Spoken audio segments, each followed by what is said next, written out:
Almost there. Okay, we are live. Well, good evening, everybody. My name is Patrick Milliken from the Poison Pen Bookstore, and we're here with another virtual event. This is actually only the second we've done this year, and it's really a treat to have Dr. Emily Levesque with us this evening, discussing her new book, The Last Stargazers, subtitled The Enduring Story of Astronomy's Vanishing Explorers, which is just out in paperback. We were just talking about how pretty the paperback did such a nice job on the design. And our good friend Dana Stabenow, who's with us, and I don't want to preemptively put this up, but as kind of a teaser, this is Dana's brand new book, which will be available very shortly, Disappearance of a Scribe. So welcome, both of you. Thanks so much for inviting us. It's my absolute delight to have been asked to host you, Emily. I'm really, and I would just like to point out that I have the hardcover here, okay, which is an even cooler cover. So that's beautiful. Yes, that's the origin of the little star field that you see on the cover of the paperback. But I loved that hardcover design too. Is that accurate? Is it because I was reading around the circles and around the hole? So so people can see it. But the cover is a sort of line drawing impression of the Milky Way galaxy. And the publisher had sent this to me, and they had sort of placeholder text and said, we'd love to make this accurate. Can you look up what the names of our galaxy's spiral arms are? And I remember saying, oh, sure, that'll take me half an hour. And about 3 hours later, I was reading colleagues' research papers and going, oh, this is so complicated. There's major arms and minor arms, and the names have changed, and we're still figuring out why spiral galaxies look the way they do and exactly how our Milky Way is shaped. And I eventually sent them back answers saying, this is accurate enough that my colleagues won't be mad at me. But we really put effort into making it as accurate as we could. It's gorgeous. And before we get started, let me just make a quick announcement that we do have copies of Emily's book, and we will have signed copies of Dana's book pretty soon. I'm going to be monitoring the comments and the questions field on both Facebook and YouTube. So if you have questions for either of our authors, go ahead and put them in, and you'll be pleased to know that I'm going to go off screen for a little while. And so Dana, whenever you're ready, I'll be watching. Just summon me back. So have fun. Having fun, I think, is a given, Emily. I watched your TED Talk last night and thoroughly enjoyed it. And it goes without saying, really, I thoroughly enjoyed the book as well. You have such an engaging conversational prose style. It's inviting and informative at the same time. It doesn't scare anybody off. It didn't scare me off. I know you're a big Carl Sagan fan, and I want to say that ever since Carl Sagan, I have been looking for people like you to write books like this. So I can understand a little bit better things like astronomy, where I have absolutely no ability whatsoever in the hard sciences. So when I'm reading your book, I'm reading about people, real people. One of the things that you do, that you established first on in this book, is that you term astronomers as adventurers. Talk about that a little bit. Yeah, I think that, one of the primary reasons I wanted to write the book is because I wanted to put a human face on astronomy and on science. I think that when we humanize scientists, we understand a little better how science works. And I wanted to make clear, what do astronomers actually do all day? Or what do we do all night? Depending on what you might imagine about our jobs. And there's this funny mismatch where I think people imagine a scientist as somebody just in a white lab coat sitting in a lab, or they might imagine an astronomer sitting quietly at a telescope night after night, sort of waiting for something to happen, and it can almost sound boring. And the reality of our job is this much more sort of adventurous Indiana Jones-esque type deal. We wind up traveling around the entire planet to find some of the darkest and remote places that exist so that we can observe incredibly dim objects in the distant universe. We will go to really wild lengths to make telescopes that can work and that can detect these faint bits of light.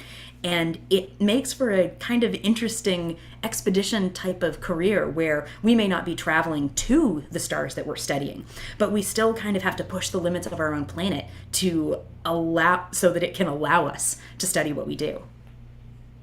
I had to drive somewhere today, and I looked up at the sky as I was driving, and I saw a jet with a very short contrail.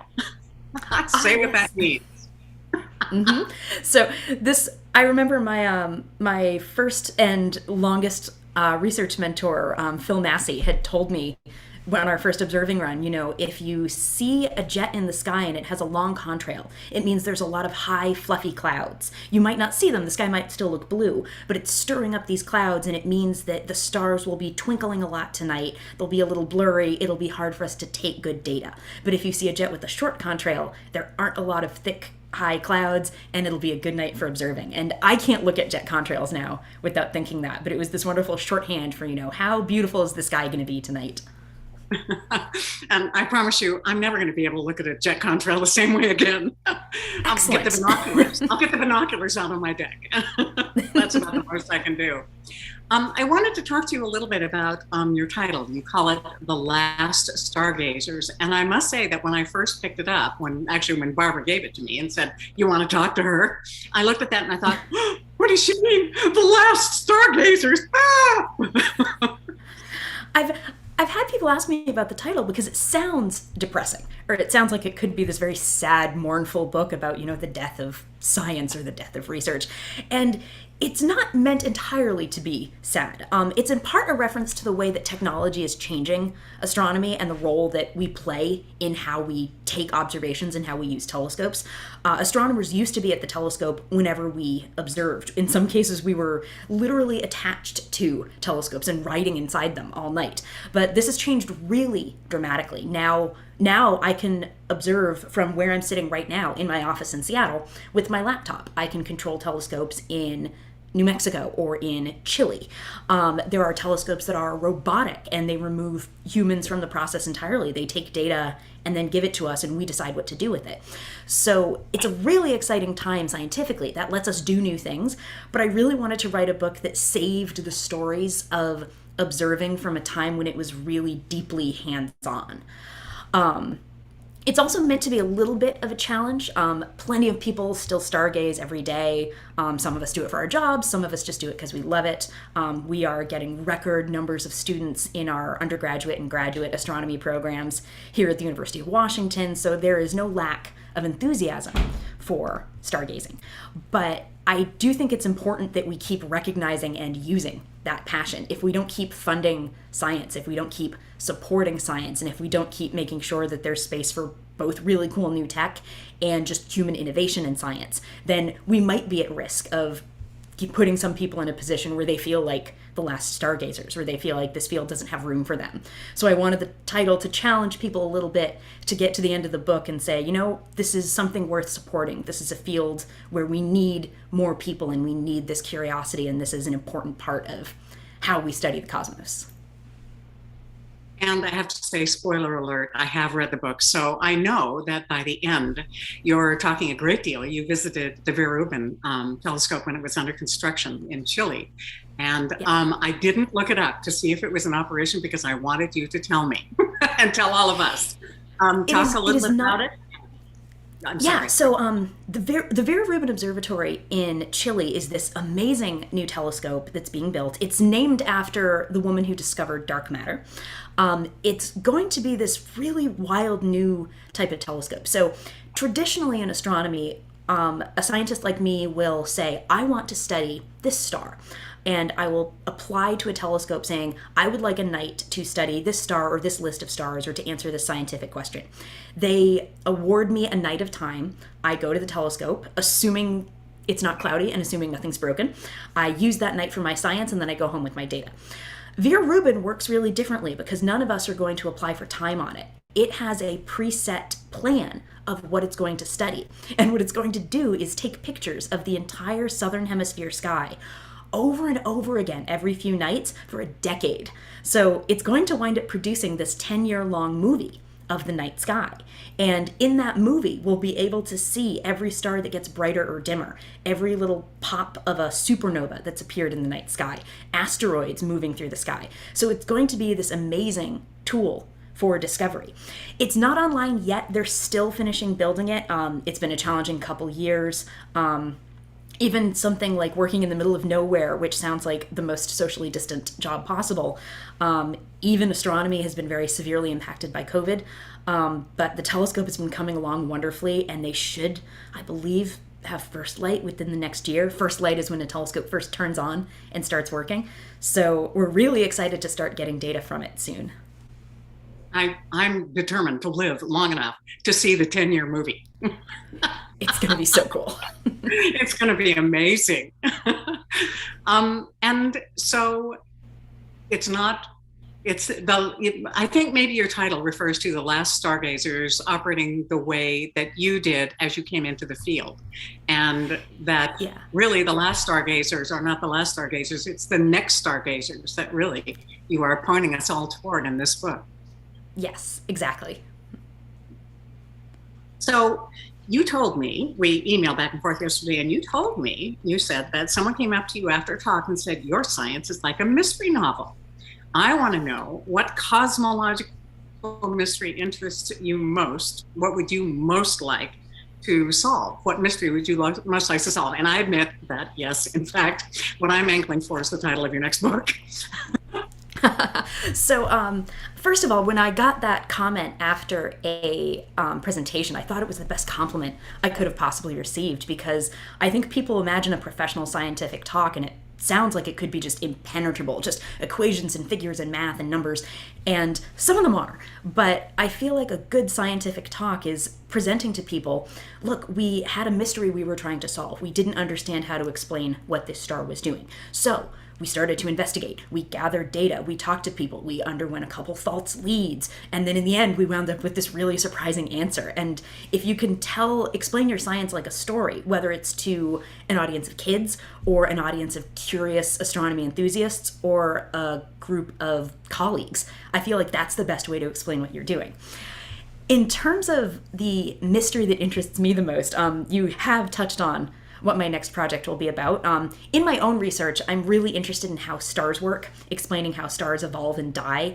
And I may write a book about my own research eventually, but the mystery that I'm most excited about right now is something that I've watched a lot of my colleagues work on in recent years. So there's this really fascinating debate in astronomy that actually stretches back nearly a century, and it's a debate about how our universe is going to end.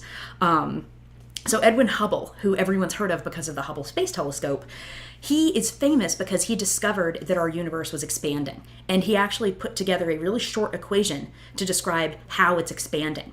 And that equation has a number in it called the Hubble constant. It's named after him, that tells us how fast the universe is expanding.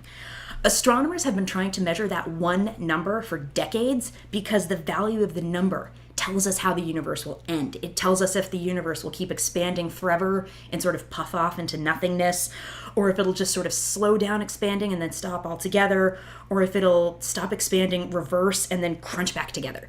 So it's this wonderfully high stakes number. It's one of the biggest mysteries in all of science to try and figure out what that number is. And I love it as a story because the stakes are huge, and the whole human history of how this number came to be and the debate around it is just fascinating. There's this great Carl Sagan quote, if you want to make an apple pie from scratch, you must first invent the universe. And he means that if you want to start from scratch, you need to, make the atoms that go into the apple pie. I like to think of this story of the expanding universe this way, because if you want to talk about how the universe is expanding, you have to talk about how Edwin Hubble discovered that, which means you need to talk about the telescope he used and the people who helped him to operate it and the people who made the discoveries that he then built that work on. And then you can follow the debate about this number for years since. People devote their careers to this one number. There have been, destroyed friendships and decade-long feuds over things like, is the number 60 or is the number 80? Is it 65 or is it 75? So I love that it combines the stakes of, the fate of our whole universe, along with something that's really easy for an audience to follow. It's one number. You don't have to know every bit of the physics to read about this story or, watch a story like this. I would love to make this a film project or a book or something like that. But anybody can watch that and go, oh, that guy said 65, that guy said 75. They're going to fight. And it makes for this wonderful combination of a fun human story to tell and this great science mystery that we're still trying to solve today. Is the Hubble Telescope, once it gets into operation, going to help with this, solving this mystery, do you think? So the Hubble Telescope has been in operation for 30 years. It actually just passed this funny landmark of it's been observing for 1 billion seconds. And it's been invaluable for studying this. The new telescope that's in the process of being sort of unfolded. Yep, I know, it's literally unfolding. But this is the James Webb Space Telescope. And it will be fantastic at this because it's going to be able to observe light coming towards us from literally the other end of the universe. As we look at very distant objects in the sky, we are effectively looking back in time because we're looking at light that was emitted by a star or a galaxy hundreds or thousands or millions of years ago and it's been traveling towards us at the speed of light for that long. So James Webb will give us this great new view of the earliest stages of the universe, and by understanding the beginning of the universe, it helps us understand the end. So it'll be a great telescope for that debate. I'm personally, I just have to say that I think we should launch something into space, astronomical, every Christmas day for the rest of my life. And that whole process made me think of the people that I interviewed for my book. So I interviewed more than 100 fellow astronomers for the Last Stargazers. And one thing I really wanted to come across in the book is we're all thoroughly enthusiastic science geeks, but we're dealing with our human lives and the quirks of just day-to-day life too. So I had colleagues who had invested years of their life in this telescope or who are dying to use this telescope, and they're getting up on Christmas morning, getting their kids situated with presents, and then just saying, now hang on, mommy's going to turn on the TV for 1 second because they're launching and it's this funny balance of, we got to have a Christmas, but also this is my career. And it was so funny to hear the Christmas Day stories from all of my colleagues. It was Christmas for them. Oh, well, it was that best. It has been a wonderful present to slowly unwrap. Oh, it's magnificent. I'm thrilled for all of you and thrilled for all of us. That I can't wait to see what is discovered, what new stories are going to be coming from. And I use the word story on purpose. What new stories are going to come from looking through James Webb or receiving? Yes. Oh yeah, no, the stories that we didn't even know we were going to be able to tell are going to be fascinating. It's going to be so exciting. You tell a lot, speaking of stories, you tell a lot of extremely funny stories about astronomers at work.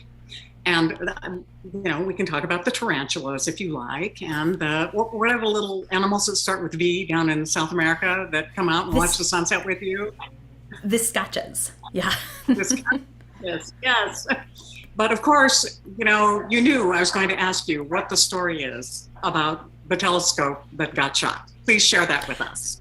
Yes. So this is one of the more infamous stories in the field of astronomy. When I interviewed colleagues, they all told me their own observing stories, but I would ask them, what's your favorite story that you've just heard told in the field? Like something you've heard fourth hand, 10th hand, it's totally halfway true, but it's just so memorable that you think it has to be in the book. And everybody said, have you heard the story about the telescope that got shot? I heard about 10 versions and finally managed to piece together the true version of it. But there is a telescope in Texas at McDonald Observatory that has the unusual distinction of having survived being shot. There was an observatory employee that unfortunately wound up having some mental health problems. As part of this, he became hell-bent one evening on trying to destroy this telescope. He arrived in the telescope in the middle of the night in the midst of some observations, demanded that the telescope be lowered. He pointed a handgun down the telescope and he emptied the guns. He fired all of the gun's bullets into the telescope's mirror in the hopes of destroying it. But the trick is, telescope mirrors are enormous. If you think of a Pyrex dish in your kitchen and the thick glass that it's made of, imagine a Pyrex dish that's about 1.5 feet thick. And that's approaching what a telescope mirror like this would be like. So he fired the bullets, and they just kind of went pink and stuck in the telescope like darts in a dartboard. So it was really underwhelming. He was disappointed. I think he started trying to go at it with a hammer. He was eventually subdued and taken away. Nobody was hurt. He was able to fully recover from the episode that he was suffering from. But then the observatory was left to say, you know, what happened to the mirror? And they realized we could dig out the bullets, we can sort of paint over the little shatter marks that the bullets left, and we can just keep using it. The telescope is so big, it's 107 inches from end to end. They basically said, well, we'll just call it 106 inch and it'll be fine. And to this day, they'll take the mirror down occasionally to polish it and treat it, and you can still see the bullet holes in the mirror from that incident. But it's amazing that it survived it, and it is, you know, one of the most dramatic things that's ever happened to a telescope mirror. These are beautiful, delicate instruments that are so carefully maintained, but it's a very unusual story of the sorts of things that can happen at observatories. And speaking of mirrors, and I'm going to get the wrong, I tried to find the name of the telescope, but it's one of the telescopes that got put up on Mauna Kea, and I believe it was in the 90s, maybe the late 80s or the early 90s. The mirror was made in the UK, and everything that could go wrong did go wrong. They had a hard time building the mirror in the first place. They got it to the docks, and then the longshoremen went on strike. They finally got it on the boat to run it around, I don't know, Cape Horn or the Cape of Good Hope to get it to Hawaii so they could offload it in Hilo. And then they ran into weather, and then they got to Hilo, and the volcano blew up and wiped out the road to the, it was one of the, I heard an astronomer talking about that at the Kona Public Library years and years ago. And it was one of the most amazing, fascinating stories I ever heard. Oh, yeah. I had people tell me so many versions of stories like that of trying to build telescopes. You could practically write a whole book on just the challenge of building these amazing, like, best scientific instruments on the planet in the most remote corners of the planet. I remember reading about them driving mirrors up to the top of Mauna Kea and realizing the road wasn't wide enough, and having a truck basically go ahead of them, kind of chipping edges out of the road so that the mirror would fit. But it's such an odd, unique, like, the pure engineering challenge of it is stunning all on its own. But those types of stories of, and then a volcano went off, and then we ran into a longshoreman strike. There was equipment for a telescope in Hawaii that wound up getting held hostage offshore of Hilo by effectively pirates. The boat that had been tasked to carry it disappeared for a while. There was an assumption that it was possibly taking on less than legal cargo.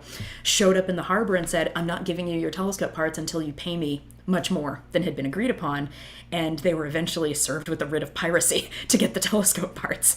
But I love this combination. And like you even mentioned, the tarantulas and the many weird and wonderful little critters that wind up at telescopes with us. I love this juxtaposition of, we're trying to explain how the universe is going to end. We're trying to describe how distant stars explode. And we can't, because there's a swarm of ladybugs in the telescope. Like, I love this combination of very familiar day-to-day challenges on Earth and what that means for the big questions we're trying to answer. It's a very human undertaking. It is, which I think surprises people. I think people think of astronomy as very remote and inaccessible sometimes, and the people who do astronomy must, just have our heads in the clouds all the time. And most of us have some version of, gotta figure out how to drive a stick shift up the mountain because that's the only car the observatory gave me. Or I'm working a night shift. How do I stay awake at 3 a.m.? More coffee. It's problems that I think people will find surprisingly familiar. I certainly did, reading through your book. You do a really wonderful job at humanizing the science and the scientists of astronomy. It's a story anyone could understand. And I find it especially thrilling because the stakes are so high, and because I can read your book and then I can go out on my deck and look up and see what you're talking about, or at least in part, the brightest part of what you're talking about. Yeah. This you don't address this in your book, but it's something that very much interests me. Women have been watching the stars at least since Hypatia, the librarian of the Great Library in Alexandria, but mostly they've been served in a side room capacity, like Carolyn Herschel for her brother William, although she did go on to find things of her own. But it seems that nowadays, every time I look at a story about astronomy, it features a woman astronomer. I find that thrilling, and I don't know how it happened, and I wonder if you do. So I do get the chance to write about this a bit in the book. There's a chapter where the chapter is titled "A Mountain of One's Own," and it writes about, among other topics, the history of women in astronomy. And I had come at it looking at the history of women at telescopes. The representation of women in astronomy has gone up notably. In 2017, 40% of astronomy PhDs in the U.S. were awarded to women. Extraordinary. And I think that the field has done a lot of work to be a more welcoming and more inclusive place to women, to folks from underrepresented backgrounds, like really across the board. And that was absolutely fought for. It did not happen organically. Like many fields of science, it was a very male-dominated field. It was a field dominated by those who had sort of prestige and money and position. And I write about some of the women that had to fight for even something as simple as having access to a telescope. There were telescopes that for years wouldn't let women be the lead observers. They would not let them stay in dormitories on the mountains. And then they said, well, surely the women can't stay in the same building as men. And they really wanted to keep a men's club on the mountain. So it made it extraordinarily difficult for women to observe. Now, there were still women astronomers who said, no, I'm getting my telescope time, I'm doing my research, but it just put extra barriers in their way that they had to fight through that their male colleagues didn't. And this is much improved nowadays. I really appreciate the effort that the field has put in to making sure that when, like you said, there is an astronomy story on the news, you hear from the people who really are at the heart of it, as opposed to just sort of the familiar figurehead that we've so often seen in the field. There are heaps of young, enthusiastic women that I see coming through our program and who are coming up in the field, and I cannot wait to see what they're contributing. But we're still not there. It's still not a perfect, happy, gender-neutral field, but there are a lot of people who recognize that to be a good field, to do good science, and to be good people, we have to make this field such that anybody who's interested has the opportunity to pursue work in it. And I'm happy to see that getting better. I hope it keeps going. You've been mentored along the way. I love the stories that you tell about everyone who has ever helped you every step of the way, beginning with the very first astronomer you ever met. I don't know, what were you, 7? And you looked up at him and you said, I want to be an astronomer. And he bent down and looked at you and said, study mathematics, all the mathematics you can. Mm-hmm. Are you doing that yourself? Are you trying to mentor yourself as you go along? Mentor other people as you go along? I am, and I really like doing this in a variety of ways. The mentoring that I do the most on a day-to-day basis is working with students at the University of Washington. I have graduate students working with me, undergraduate students. I've worked with high school students from Washington State in the past, and they're all uniformly just so enthusiastic, so on top of what they're doing. I wish I had been a student like them, and they're wonderful to talk to. And I love teaching for the same reason. I love getting a group of students excited about the same science that excites me. And I love doing things like writing a book like this and getting to give presentations about astronomy in the hopes of reaching especially folks who wouldn't normally get exposed to things like this. When I was growing up, we did have this one small college up the road that we were able to go to for this open house, but I didn't know any professional scientists. I didn't know university professors. I didn't know what becoming a scientist really meant. And because we watched a lot of PBS and because my parents were they weren't scientists themselves, but they're very scientifically minded, I got exposed to that world, and I want to make sure that the curious kids who might not have that at their fingertips still get to hear about this field, maybe see themselves in it, and sort of get that kickoff to pursuing a job like that. The more people you can bring into astronomy, the better, yay you. Well, That's just a fact I'm talking. Well, part of how I think of it too is I would obviously the more people we have studying the universe, it's a big universe. We've got lots of questions to answer. I hope that we can, keep supporting science such that everybody who wants to work on it can. I'm really happy to talk to people who have no intention of ever becoming astronomers, who are working in completely different fields, but who are curious about why this field is worth it, or curious about how science works. And if they come away saying, yep, I'm never going to be a scientist, but now I'm excited when James Webb unfolds its mirror, or now I understand why supporting NASA or why kids taking more STEM classes is good. I think just having people become more scientifically literate, period, even if it comes through enthusiasm for the stars when you're not an astronomer, is great. I couldn't agree more. And yay, you again. Okay, now everybody should read this book. Everybody should understand that they should go out and they should buy this book immediately and read it, because for one thing, you're really going to enjoy it. I don't care if you learn anything or not. You're just going to have a lot of fun reading through this book.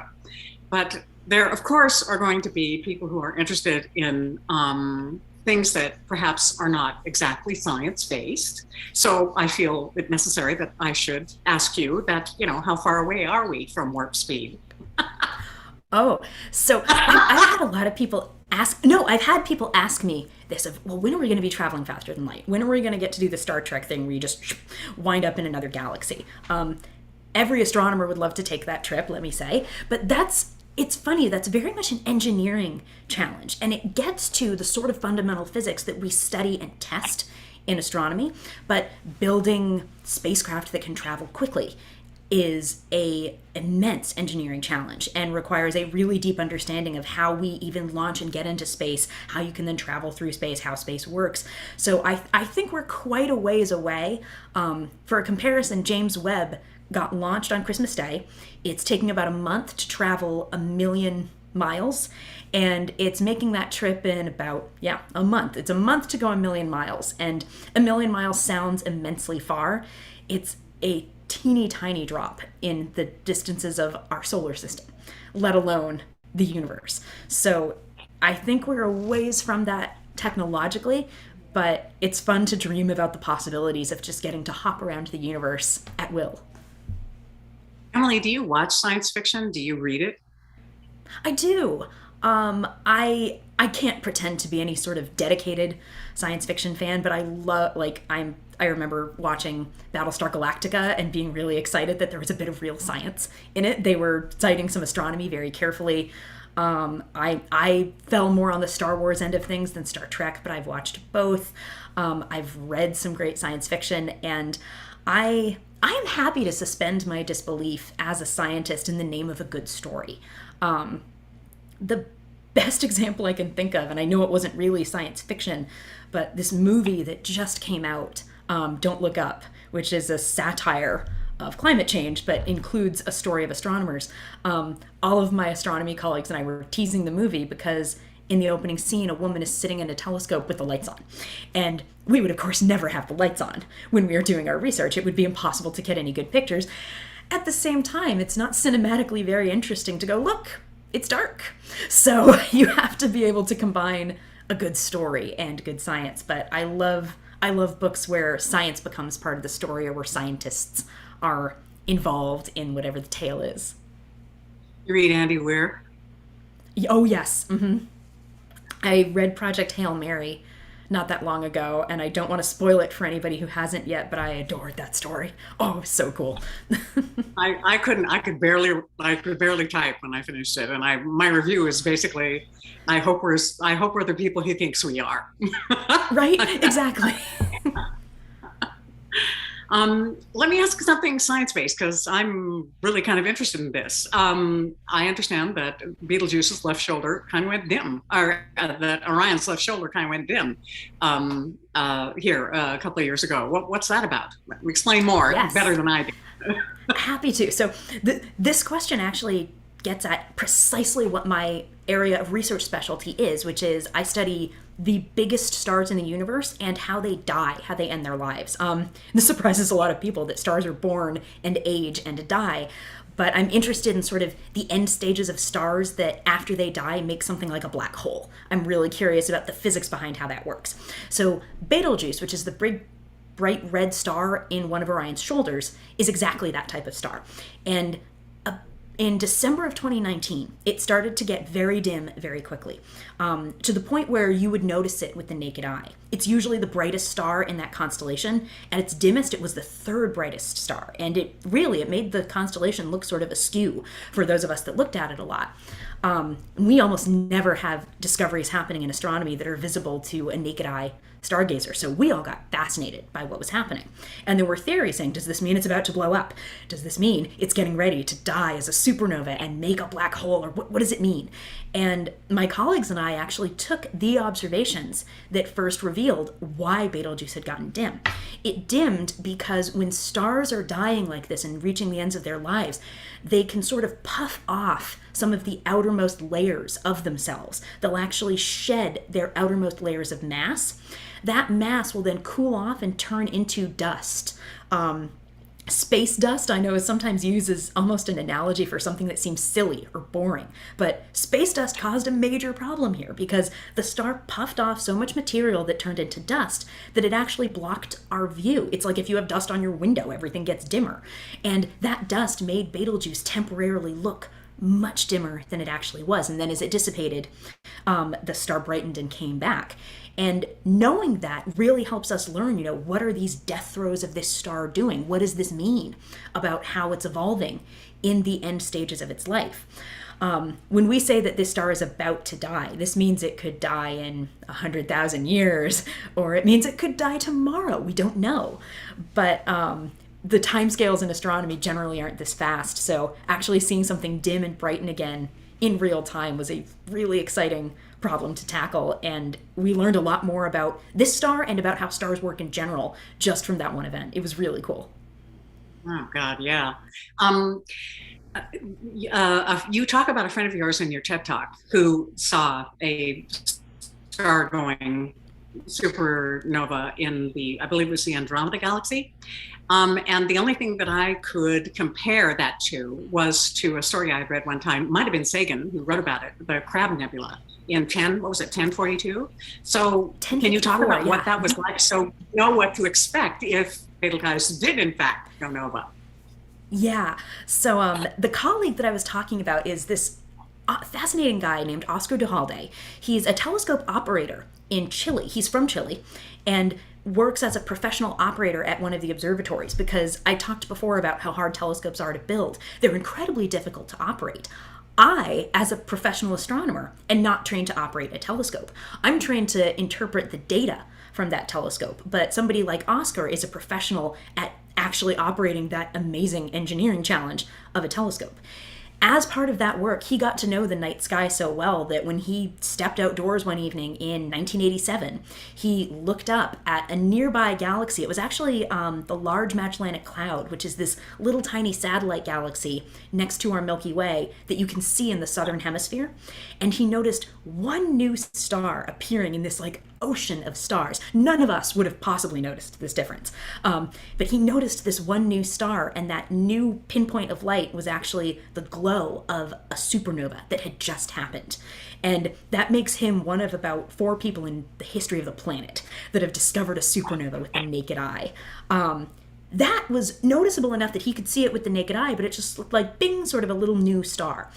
We haven't had a supernova in our galaxy, in the Milky Way, in several hundred years. The last one was in 1604. So if Betelgeuse were to say, go supernova tomorrow, we all would walk out and see the first signs of it tomorrow, it would be much more dramatic than that one little pinpoint new star. I love fantasizing about what, a supernova in the Milky Way would look like in the modern era. In 1604, we didn't even have the modern telescope. So nowadays, it would look spectacular. It would be as bright, it could get as bright as the moon. And it would stay like that for 2 weeks. If it happened while the dying star was up during daytime, you'd be able to see it even in a daytime sky. I think people would be very alarmed at first to see this light in the sky getting brighter and brighter and sort of wonder what was going on. But once we knew it was a supernova, I mean, every astronomer would get so incredibly excited. If people remember the last time we had a close passing comet in the summer of 2020, everybody would have a picture of it on their phones. I'm sure it would get itself a hashtag. People would be talking about it on late night talk shows. Like, it would just be this worldwide phenomenon of, my God, look at this new exploded star in the night sky. And like I said, every astronomer would be losing our minds because we'd be so excited to study it. I would love to see that happen. I think it would make for a really exciting astronomy event on the planet. We could go outside and read by night. Yep. Yeah. I'm going to invite you to speculate just a teeny bit. I wrote you this, that I'm sure you remember Carl Sagan using the bell jar to show just how easy it was to grow life. And yes. It seems to me arrogant in the extreme for humankind to believe that we are the only intelligence in the entire universe. It seems, like I say, arrogant. So speculate a little bit on that. What are your thoughts? I mean, I absolutely think that there is life elsewhere in the universe. Like you said, life is not that hard to make. It requires very specific conditions, but we also have an infinite universe and thousands of planets to potentially work with.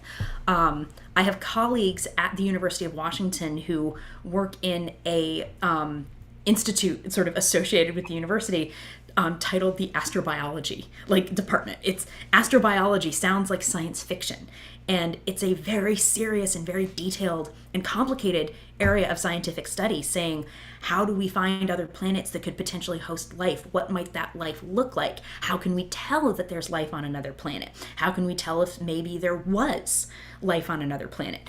And it, like I said, it sounds like science fiction fantasies, but they have extraordinarily complicated and detailed ways of testing hypotheses of whether we're finding life on other planets.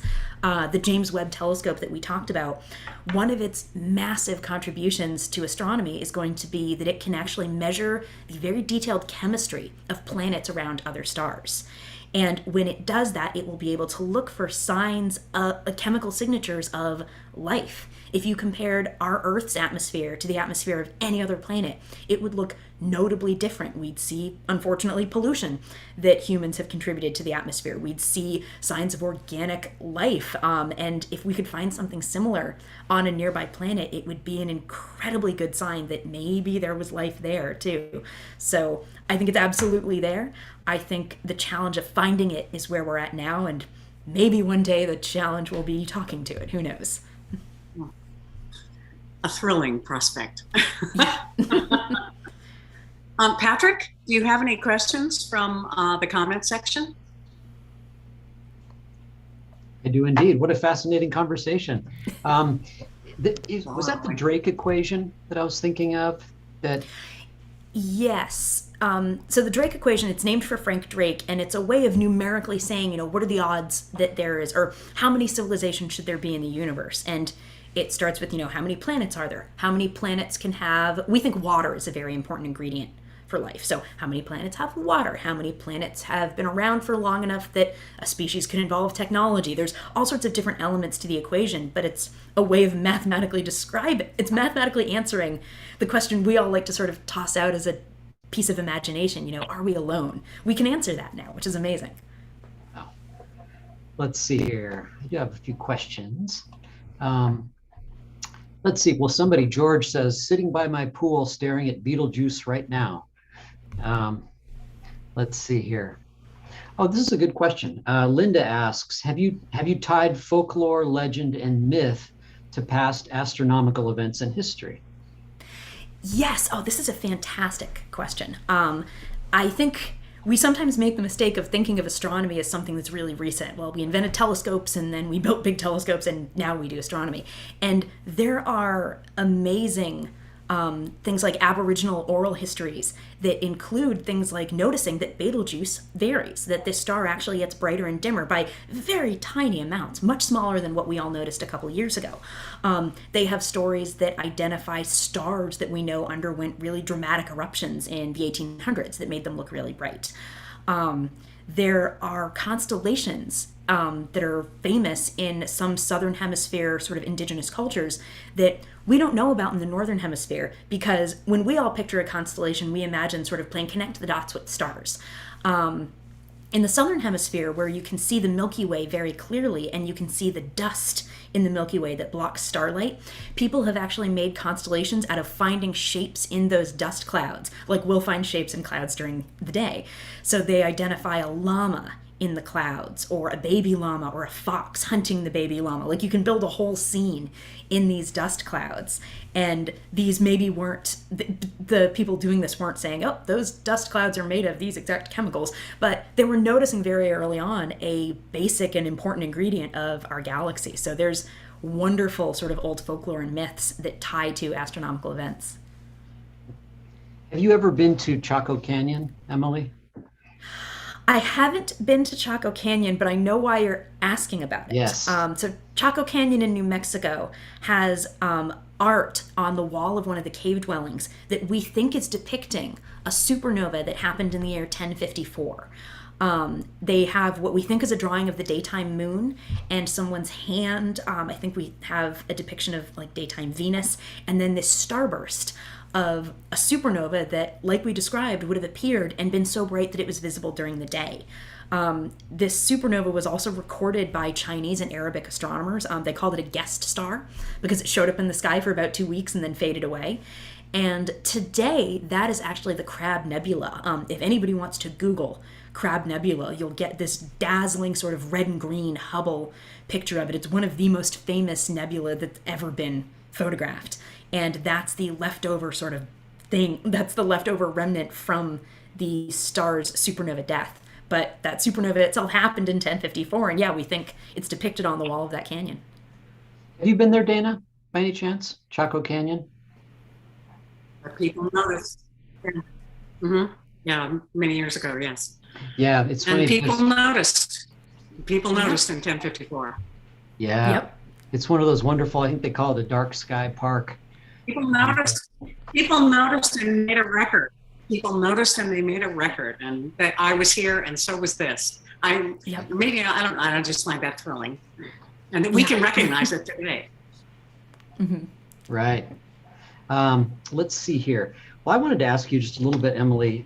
Before we got started, I was telling Dr. Levesque here that my wife was a physics major in school, and what she's expressed about how few women were in that program, and teaching science to high school students now. But I'm going to bring home a copy of your book definitely for her. She will love that. But can you give the people that are watching maybe just a little sample of some of the eccentric, iconoclastic, visionary people that have been astronomers throughout history, going largely against the perceived wisdom of the day, sometimes at great peril to their own safety. Can maybe a little sample of some of these people that have interested you?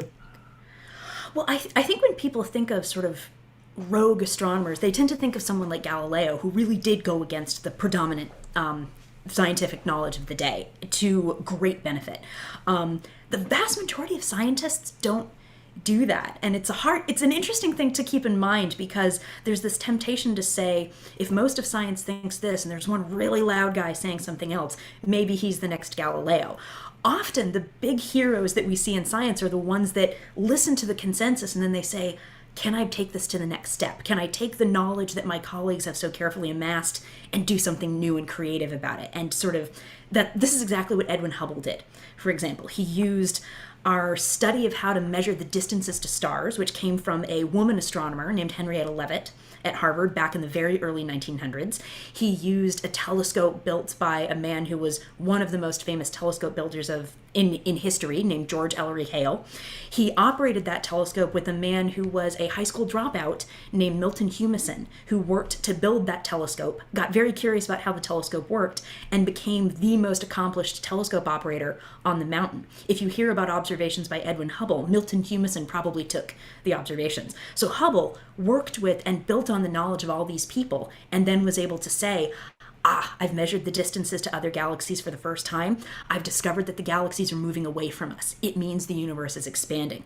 It was, people wanted to think of alternate explanations for what he had found, and he had to argue his point very well against skepticism. But it wasn't a wacky rogue idea. It was this building of knowledge that he was able to be creative with and take the next step on.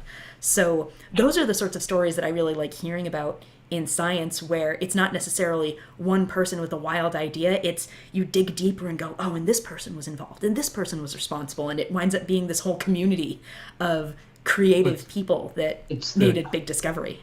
The quiet, less sexy, incremental development, right? Yeah. And what's funny is I don't always think it's less sexy in that it's not somebody sitting alone in a room going, Eureka, I've solved something. Right. But you love it, becomes this amazing cast of characters that all had to, piece together some big triumph. A book that I really loved when I was a kid told the story of the Apollo program. It was called A Man on the Moon by Andrew Chaikin. And I actually kind of loved that book because when you think about the moon landing, the hero that you think of is Neil Armstrong, the first guy that set foot on the moon.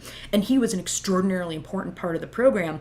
But the moon landing was accomplished by heaps of engineers you've never heard of, women whose role in the whole program has only recently come to light, tons of other astronauts, tons of people who worked on the technology of how we get to the moon, astronomers who'd been studying the moon.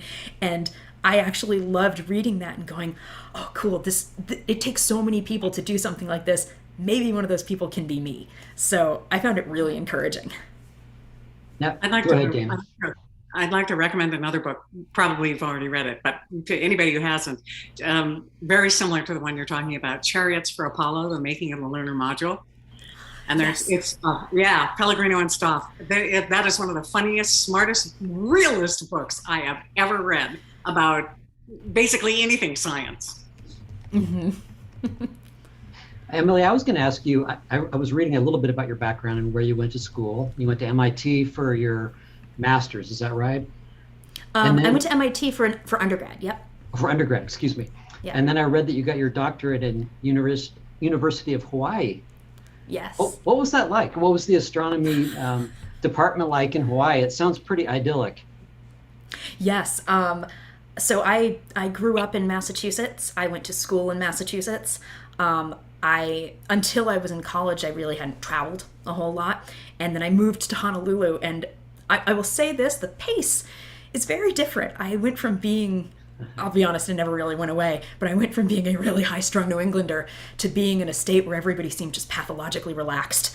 And it was wonderful. It was a great sort of shift of style. But the astronomy department at University of Hawaii it's one of the best places to do astronomy in the world. The mountain of Mauna Kea is one of the most exquisite observing sites on the planet. There's a reason we put some of the world's best telescopes there. There's no other place like it on Earth for studying the sky. And the University of Hawaii is very closely involved with that observatory. I got lucky enough to use those telescopes while I was a student there. I had wonderful mentors and colleagues at the University of Hawaii. I was incredibly glad that I got to go there for a PhD, and I learned how to surf. So it was pretty cool. Hey, not bad. Jody on YouTube has an interesting question. She says, is space junk affecting the astronomy field? That's a very good question. And yes, absolutely.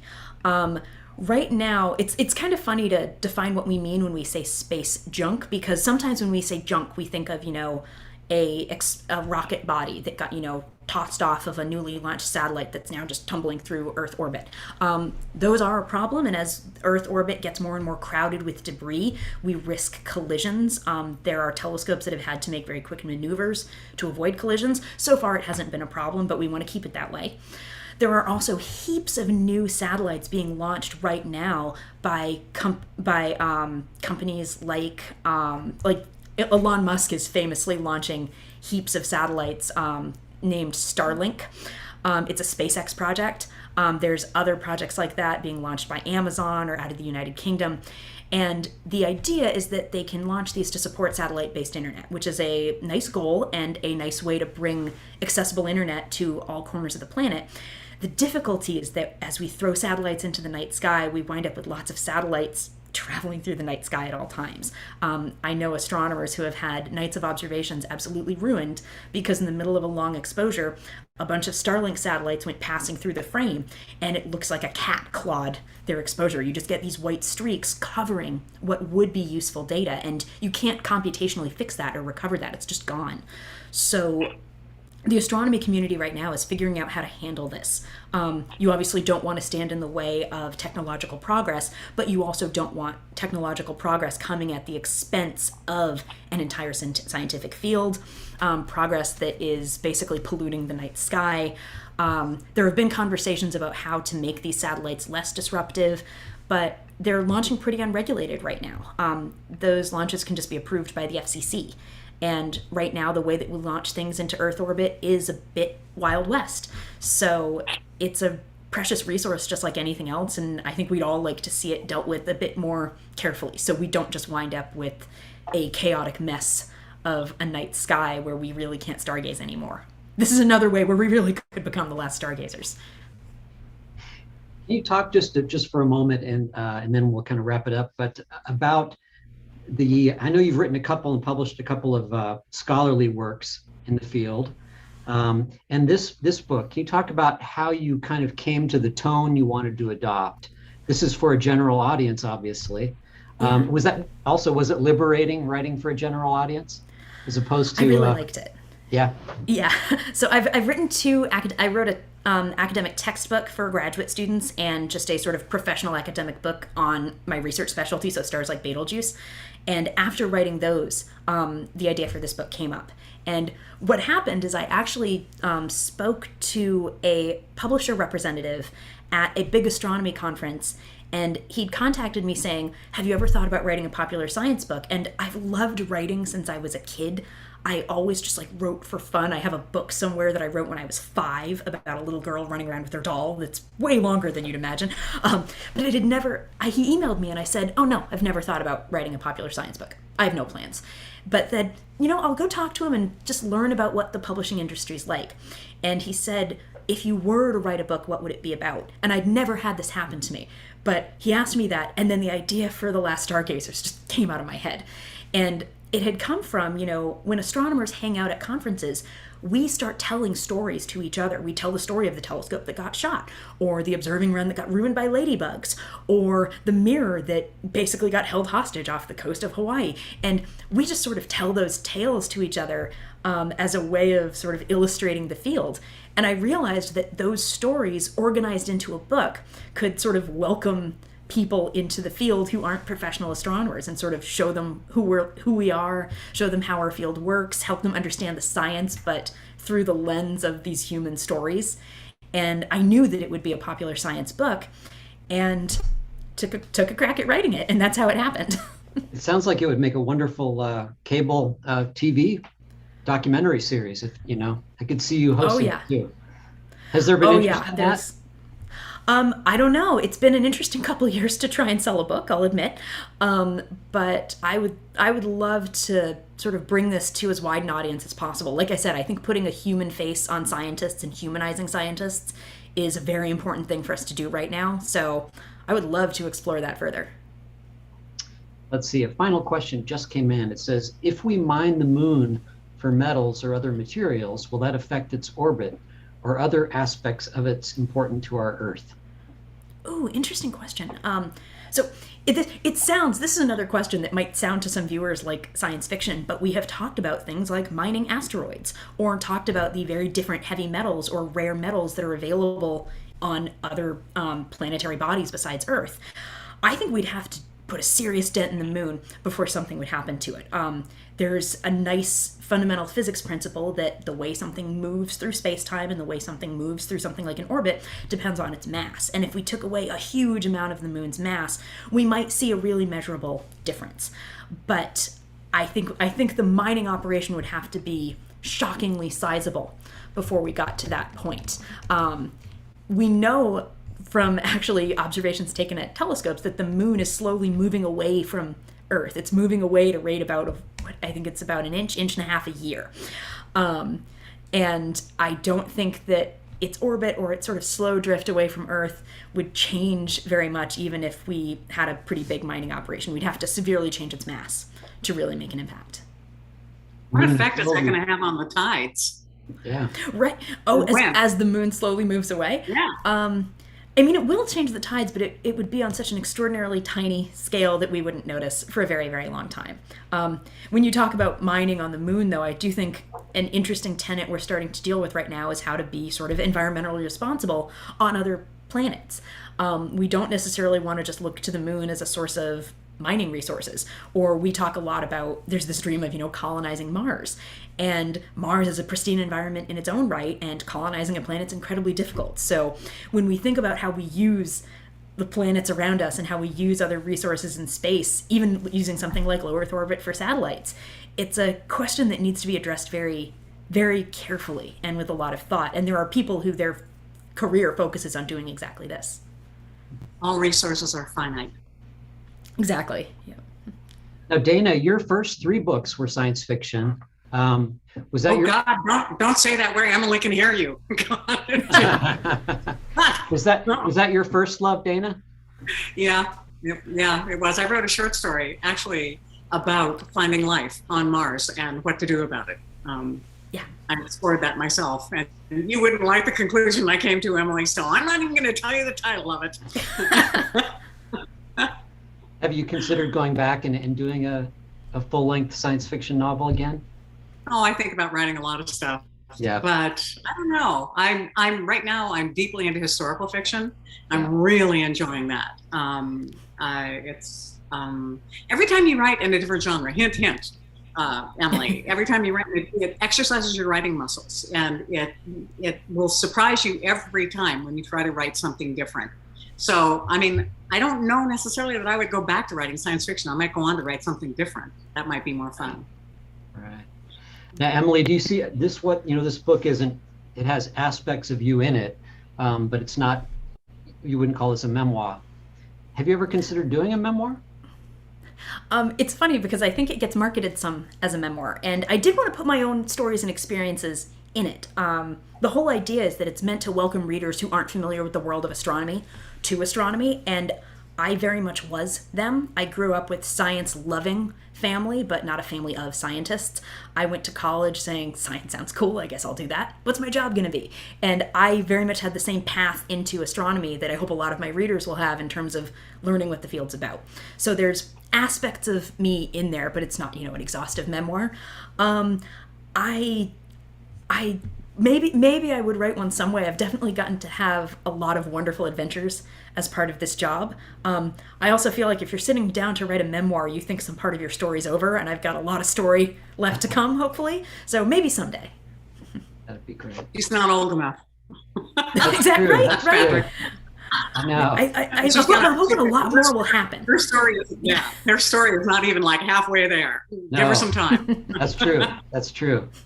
Well, thank you both very much, Dr. Levesque and Dana, good friend. Here's the book we've been talking about, The Last Stargazers, out in paperback. It's been a real fascinating conversation. Thank you so much for inviting me. Thank you. Emily, thank you so much. This was so enjoyable and so informative. It was great to talk to you. Thank you. Good night, everybody.